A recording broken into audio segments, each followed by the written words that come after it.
Are you a big fan of hip hop? I can't say I'm a big fan, but I hear hip hop. There's a line, you better checkity check yourself before you wreckity wreck yourself. I don't know that that's what you guys keep in mind when you're rolling with your attribution, but that's what I heard. Actually, I presented in this conference a few years ago about the different operation. And Asaf, my manager, actually added this meme of every step you take, I'll be watching you. So this every time I hear this song, I just remember this tracking the threat actors and kind of basically, be like a spy that go through everything that they do.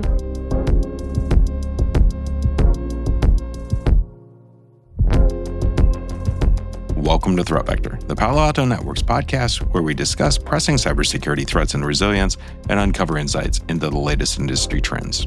I'm your host, David Moulton, Director of Thought Leadership for Unit 42.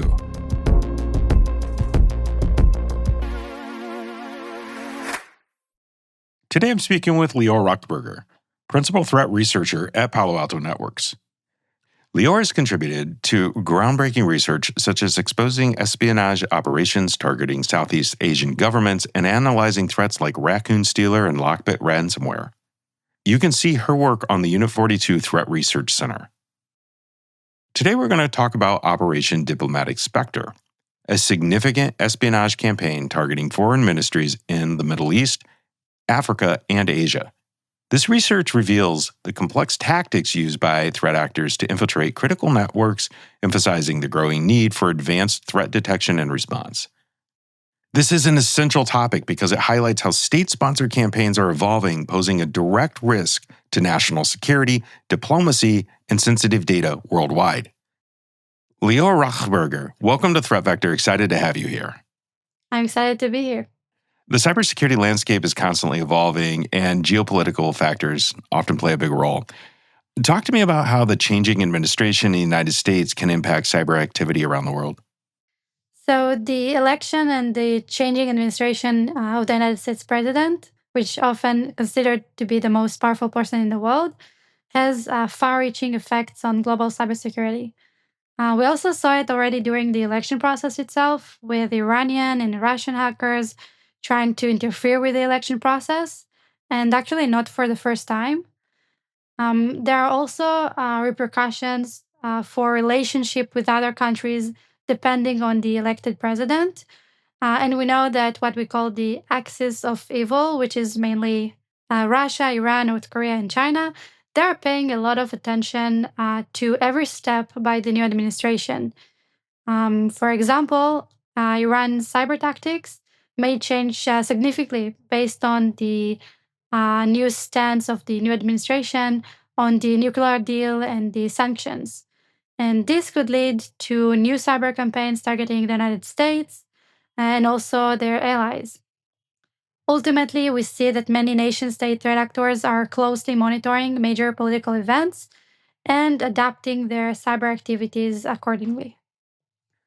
Lior, today we're going to get into Operation Diplomatic Specter, what it is, how it's impacting organizations, and some of your insights into the tactics used by state-sponsored threat actors. We have a ton to talk about today, so let's get right into it. Lior, you have such an impressive background in cyber threat hunting and malware research. I noticed that your research includes discoveries like Node Stealer 2.0 and backdoor families like Rochelle. Could you share how your journey into threat research began and what led you to specialize in these high-stakes investigations? So my journey into threat research kind of kicked off about 10 years ago in the Israeli Air Force's cybersecurity unit. That experience really set the stage for me and kind of let me explore it for the first time. And after my service, I joined Cybereason and dove into the whole corporate world. That's where things got really interesting for me. I got to see the whole spectrum of cybersecurity, from working with customers to tackling a wide range of threats. It was really eye-opening to see how different it is from the defense sector and air-gapped networks. From there on, I just started seeing and investigating many incidents and learned how threat actors operate and how to hunt for those activities. And I used my experience to find really interesting cases ever since. Could you summarize the key findings of Operation Diplomatic Specter for our listeners? Sure. So, Operation Diplomatic Specter is a cyber espionage operation targeting governments entities across the Middle East, Africa, and Asia, with the main goal of stealing very sensitive information from military operations to politicians and even correspondence between different diplomatic missions all over the world. In the campaign, the threat actor employed a unique set of techniques, tools, and procedures, including several techniques rarely seen in the wild and some previously undocumented ones, which really showed how sophisticated this attacker is and also how determined they were to get this information. What makes this operation unique compared to other espionage campaigns that you've researched? I think that what sets this campaign apart is the unprecedented level of visibility we gained into the attacker's objectives. We uncovered specific keywords, individuals, military operations, and even details of meetings that the threat actor were interested in getting information about. And this level of insight into the threat actor's intelligence gathering priorities is actually pretty rare in our field. Like usually, you can tell that the threat actor is looking to steal data, but this was just like another level. Like even when I present this at conferences and I get to this part where I show the exact email that the threat actor were looking for, you can kind of see the surprise on people's faces and hear like the wow from the audience. So it's really interesting and really unique findings. What are some of the advanced techniques or tools employed by the attackers in this campaign? So the attackers in this campaign employed several advanced tactics and tools. They used an in-memory VB implant to kind of act as a web shell instead of the classic file-based like ASPX, which is a pretty rare technique. They also use the malware, which we call NTOS spy, that abuses the network providers in order to steal credentials. Yet another very interesting and rare technique. This technique is actually mostly known as a proof of concept, and it was reported seen in the wild only a handful of times. Also, their email exfiltration tactic, in which they abused a built-in tool to Microsoft, which is called Exchange Management Shell, is also not widely reported seen in the wild. And in addition to all of that, they also used some new and undocumented .NET backdoors. One of them even performs DNS tunneling for command and control communication. Why do you think that the Middle East and Africa continue to be targeted for these types of operations, Lior? So looking at the Middle East and Africa, we see a region that has been kind of in the cyber spotlight lately. The complex geopolitical dynamics, especially the relationship and tension between different countries, make them quite an attractive target for state sponsored threat actors. If we talk specifically about China, for example, so China involves in this region and they kind of see Africa as a unique opportunity. The continent is rich in natural resources that are crucial for China's industrial growth. And this represents a vast potential market for the Chinese goods and services, and of course, plays a significant role in Beijing's geopolitical ambitions. Throughout initiatives like the Belt and Road, also known as the Silk Road, the New Silk Road, China is kind of building a political and economic influence across Africa.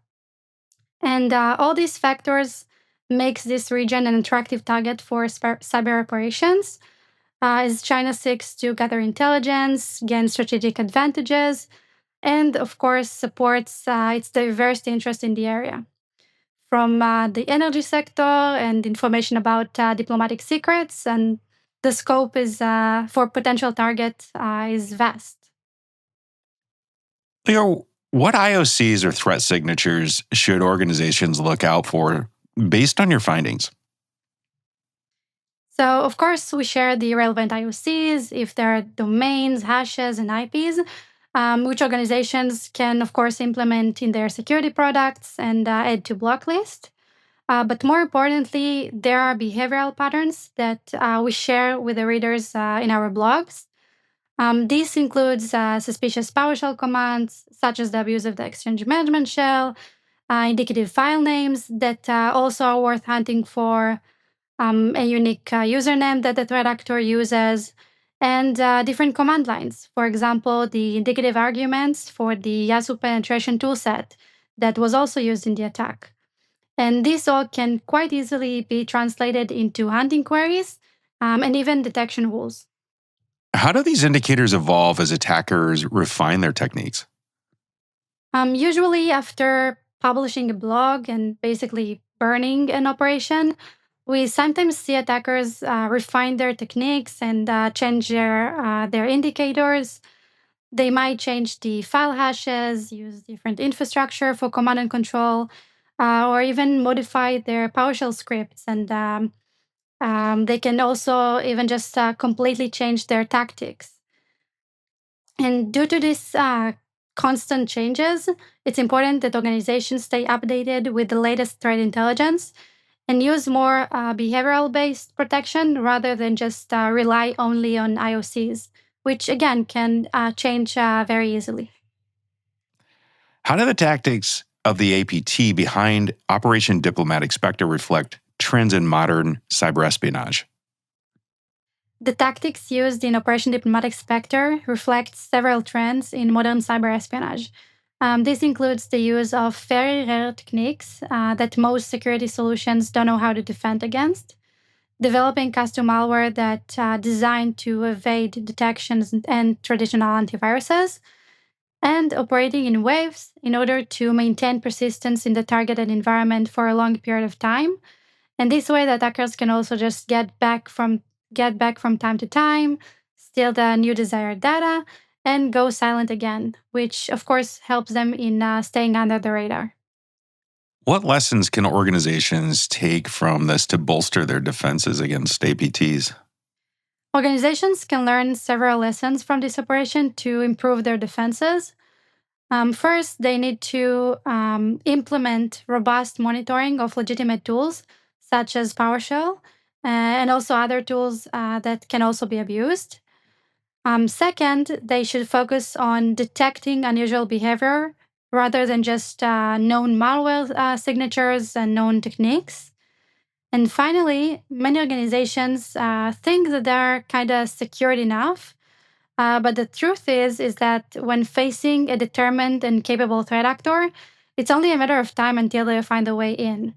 That's why it's important to know your enemies, keep track of the threat landscape, and invest in periodical hunting sessions that are integrated with intelligence. When you saw these APTs behaving in this way, this very advanced way, what was your initial thought? I actually was very excited. I saw like these different techniques that I've never seen before.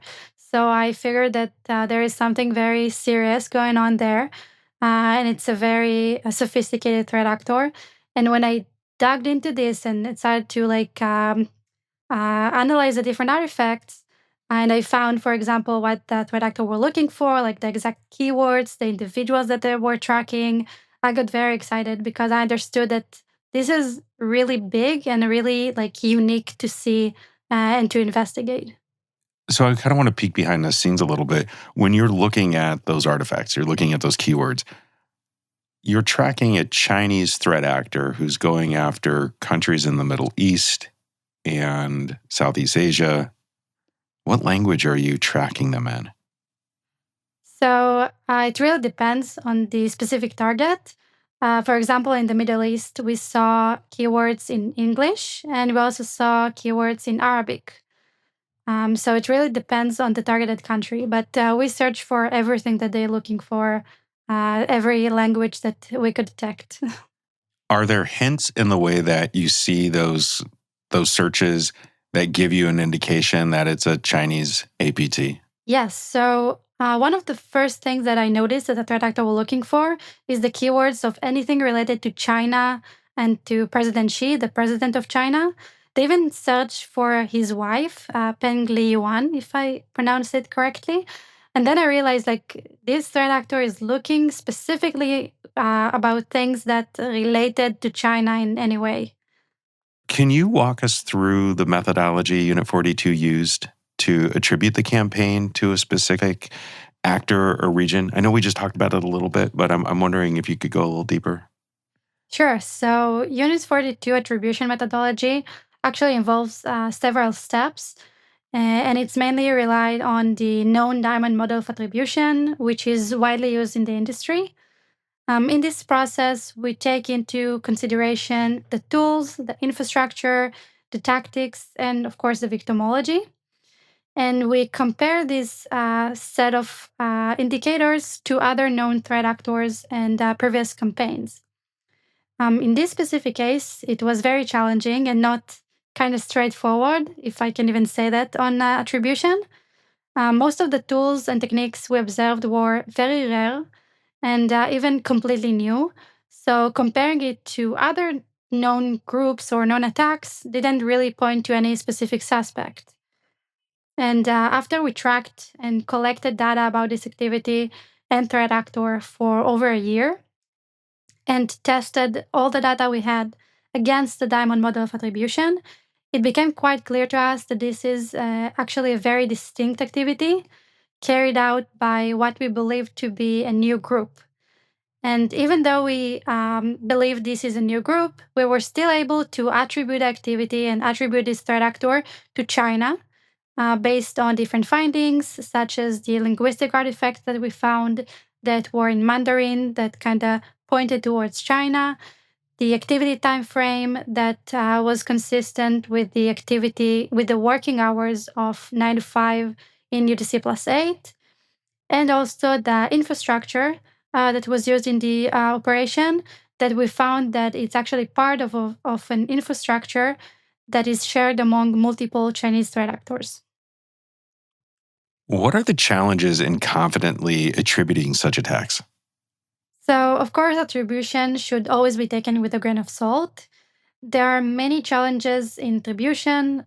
For example, we know of threat actors that trying to lure analysts into different directions or trying to masquerade as another threat actor, which can, of course, lead to a wrong attribution. We as researchers should never take anything as it is and always check ourselves if we are on the right path and not biased regarding who might be behind this activity. And of course, we keep track of the activity, and sometimes we discover new information that can help shed more light on the identity of the threat actor.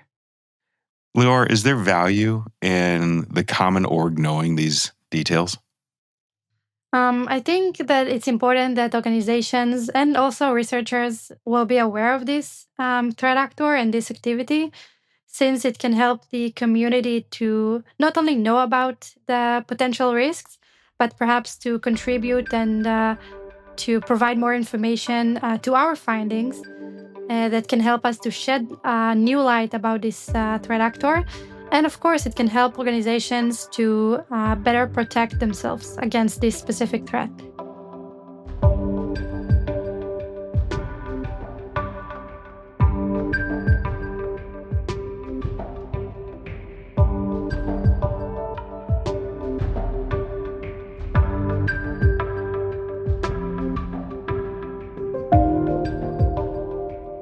Based on your research, what mistakes do organizations commonly make when defending against espionage campaigns? The main issue that organizations face is that they focus too much only on the tools and not enough on the people. We know that advanced security tools are important, no doubt about it. But it's only half of the equation. The other half, which many organizations kind of overlook, is the human capital. We're dealing with two aspects here. First, general awareness of all the employees about information security and how to defend and protect themselves against it. And second, and perhaps more critical, is experts who really know how to leverage these security tools to defend against cyber attacks. And when we have skilled teams that understand the network in depth, can identify anomalies, and of course respond quickly, that's a game changer. The tools give us visibility and information and give us a big advantage against those sophisticated threats. But we need to make sure that we have people who know how to interpret it correctly and also act accordingly. So, yes, organizations should invest in technology, but equally important is investing in the people who operate it. And I believe this is like the path to truly effective defense against advanced cyber threats. What emerging trends do you see in the state sponsored cyber campaigns, especially in and around espionage? So, in the landscape of state sponsored cyber operations, and specifically in espionage, we have observed some very interesting trends. One notable trend is the rise in supply chain attacks. Threat actors are increasingly targeting suppliers and partners to ultimately reach their intended high value targets. This approach allows them to exploit trusted relationship and bypass traditional security measures. For example, the supply chain attack on the United Kingdom Ministry of Defense by another Chinese threat actor that happened earlier this year. And we're also observing an uptick in the exploitation of both zero day vulnerabilities and known vulnerabilities. State actors are kind of quick to leverage newly discovered flaws before patches are available, and while also kind of taking advantage of organizations that unfortunately keep a bad security hygiene and not applying patches and updates to non vulnerabilities, which happens quite a lot, unfortunately. What role does threat intelligence, like that from Unit 42, play in shaping cybersecurity strategies for governments and then conversely for enterprises? So, threat intelligence is a game changer in the cybersecurity strategies in both government and the enterprise sectors. It provides critical insights into the evolving threat landscape, helping organizations not just to really understand the risks, but also to stay ahead of potential risks. This information guides policy decisions, resource allocations, and even prioritization of security measures, especially in identifying emerging threats before they become major issues. Lior, I'm curious. How do you see threat research evolving over the next 5 years? So, looking at the next 5 years, we'll likely see threat research evolve in very exciting ways. I think that AI and machine learning will probably play a bigger role in threat analysis. These technologies enable us to process and analyze vast amount of data at unprecedented speed levels, uncovering similarities and patterns that can also really help us with attribution and basically help us to uncover threats more effectively than ever before. Lior, what's the most important thing that a listener should remember from our conversation today? I think the most important thing to like remember and to take from this conversation is that threat actors can evolve really rapidly, and this case really shows like different techniques and tools that were not known before. So we always need to take this into consideration and not just rely on known things, known tactics, known techniques, but just to know that it is possible to come across threat actor that uses completely new techniques, new tactics, and we need to know that we have to be one step before them, and we need to kind of anticipate what they're gonna do next.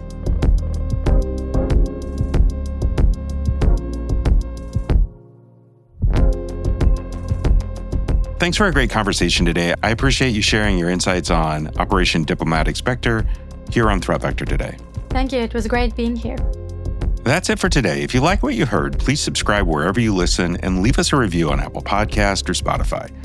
Those reviews and your feedback really do help me understand what you want to hear about. If you want to reach out to me directly about the show, email me at threatvector@paloaltonetworks.com. I want to thank our executive producer, Michael Heller, our content and production teams, which include Kenny Miller, Joe Benacourt, and Virginia Tran. Elliot Peltzman edits the show and mixes our audio. We'll be back next week. Until then, stay secure, stay vigilant. Goodbye for now.